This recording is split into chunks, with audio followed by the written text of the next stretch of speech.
Hello everyone and welcome to the True Plan of Living. Today we will be looking at how to make ginger tea. Here are our ingredients. You're going to use a quarter to half-inch ginger.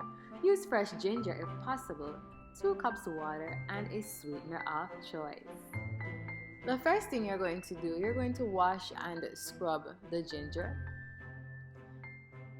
Then you're going to grate the ginger using a grater or pulse with some water in a blender. Place the grated ginger into a saucepan with approximately 2 cups of water. Bring to a boil and let it simmer for approximately 3 to 5 minutes.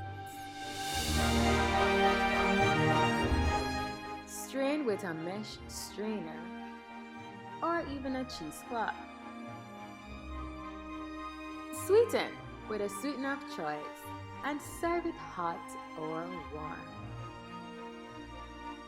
Please see the link in the description box for the health benefits of ginger.